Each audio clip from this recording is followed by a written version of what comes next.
Brenda, I need you to go to the store for me. Okay, what do you need, Mama?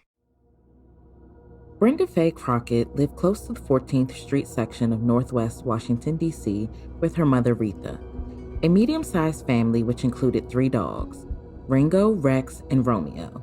Listen to Miss Bertha Crockett, Brenda Crockett's younger sister, who was 7 years old at the time of Brenda's disappearance. She had a lot of little girlfriends that loved her. She loved church. The girl loved church.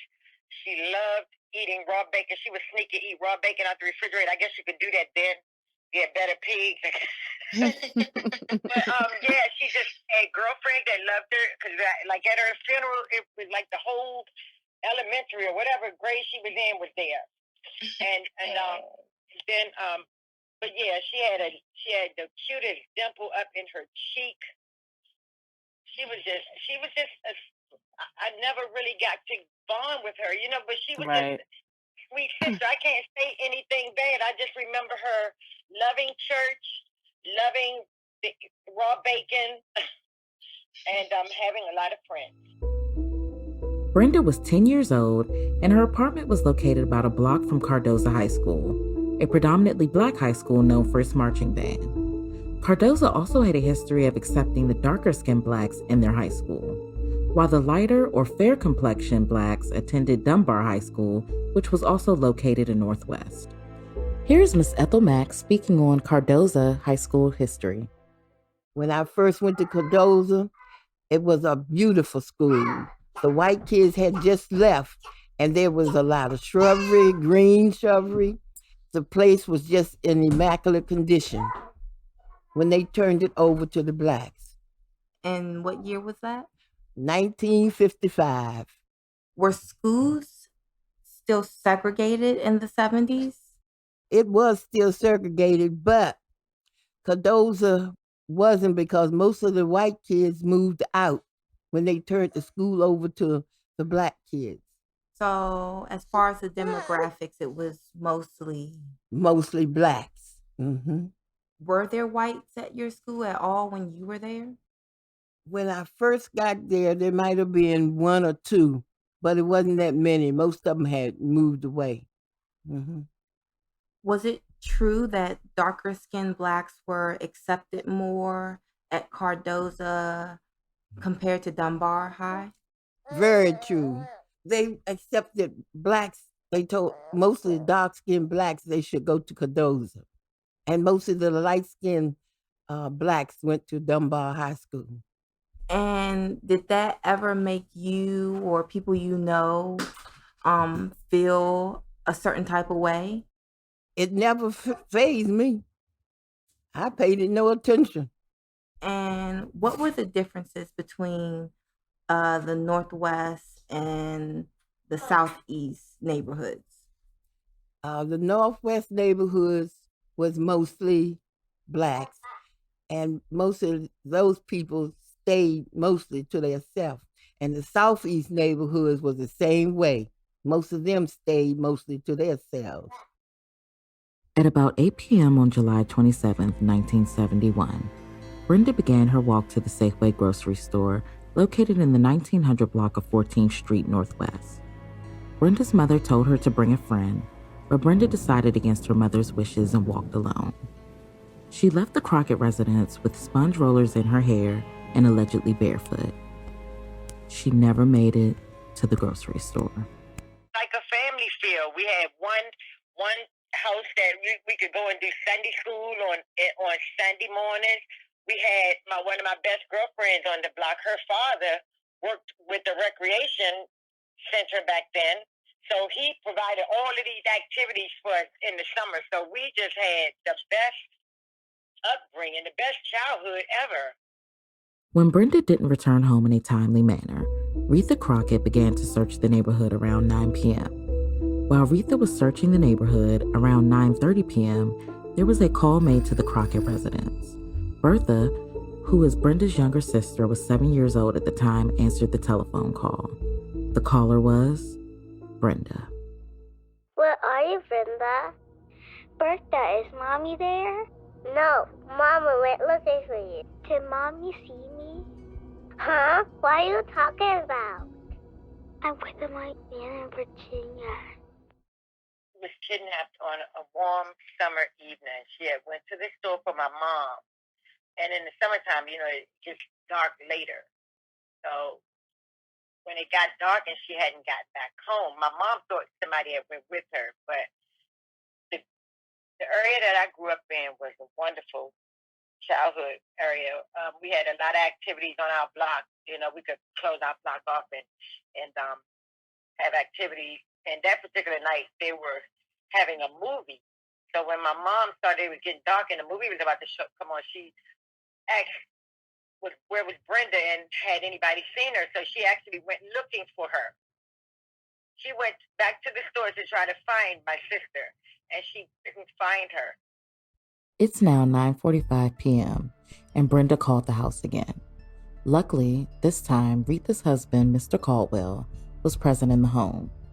He came to the house after being informed of Brenda's disappearance and a recent phone call. After some questioning, Brenda regurgitated the same information she previously gave her younger sister, despite Mr. Caldwell's efforts to retrieve more information.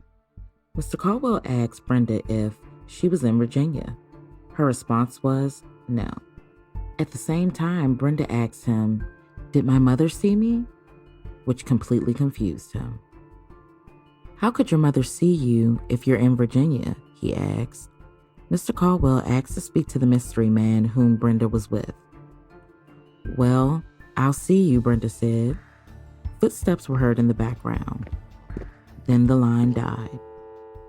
And while my mom was out, I was home. I was only 7, and my mom's boyfriend at the time was there. And whoever abducted my sister took her somewhere, and either he let her make a call or two, or she snuck a call or two. She called home, and she said this man had picked her up in a car, and he was going to bring her home or something like that. I'm young. I don't really understand. Right. But my stepfather, he was saying, "Well, Brenda, your mom is out looking for you." And she even asked the question, "Did my mom see me?" To make us think that, while my mom was out looking for her, the killer had her and could, see my mom looking for her or something. That's my analogy of that. But my stepfather said, "Well, Brenda, if your mom saw you, she would have gotten you." And so right after that, the phone clicked, hung up, and she was able to call back. And that's the first time I talked with her. The second time she called back, he talked with her. And then he could hear footsteps in the background, and the phone hung up. How do you think Brenda felt after speaking with her sister on the phone? Of course, at the time, she didn't know that was going to be the last time she ever would speak with her again. But now, after knowing that, that has to haunt you forever. Right. Like, how do you even feel? Like, how do you even feel when you find that out and you're 7 years old? Because, like, she didn't know. She definitely didn't know. She's so young. She probably didn't even know what was really even going on. Exactly. I mean, she was 7 years old at the time. And of course, in those type of situations, yes, my sister, we don't know where she is right now, but then she calls and then she's saying this information that feels so left field, like, "Oh, I'm in Virginia with a white man." And I'm like, wow, like, how do you even process that as a child and even respond to that in the proper way? Investigators had a feeling that Brenda was never in Virginia or in the vicinity of Virginia. They also never fell for the statement Brenda made about being picked up by a white man. They believed that Brenda was being fed this information by her abductor to manipulate the family and authorities. Here's Miss Romaine Jenkins with her take on the phone call. When you think about Brenda Crockett, when she used the telephone,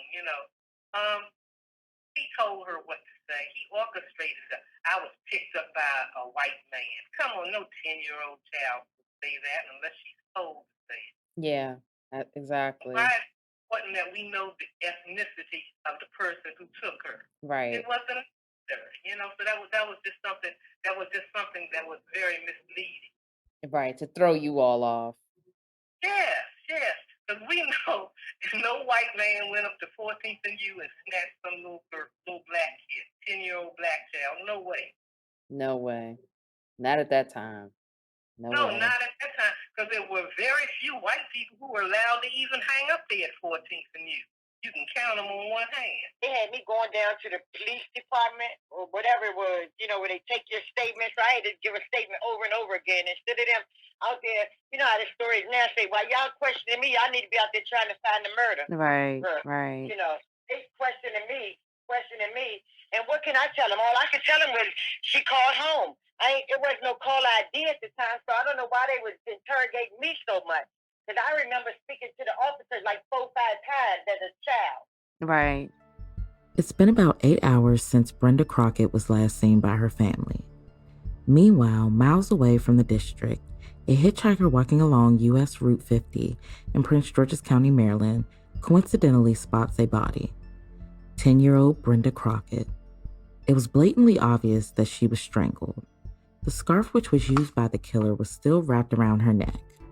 Her body was about 65 inches away from the curb, which was located by the Kenilworth Avenue overpass in Cheverly, Maryland. She laid there face up, and shockingly enough, her body appeared to be cleaned and washed. I remember that night after they had came when my mom didn't find my sister and everything, and finally at 1 a.m. I was like, I was just so, I had never been up that late before as a child. And my mom finally let me go to sleep after they finally interrogated me at home. This was at home before they even took me down to the station and everything. The next morning, they found my sister. I woke up to my mom screaming. I woke up to a harrowing scream. And then the next morning, she was found. A hitchhiker along Kenilworth Avenue found her body just laid out on the ground, 10-year-old baby, just thrown out on the ground. She had been strangled, sexually molested. Her little breasts had been bit around them, and she was deceased. The police don't like to give credit to this guy being able to evade them so well, but he was really a step or two ahead many times. For sure, for a fact. I mean, washing the body wasn't a rookie move at all. What do you think about this thing with Brenda not wearing shoes to the store? I mean, this just sounds a bit odd, right?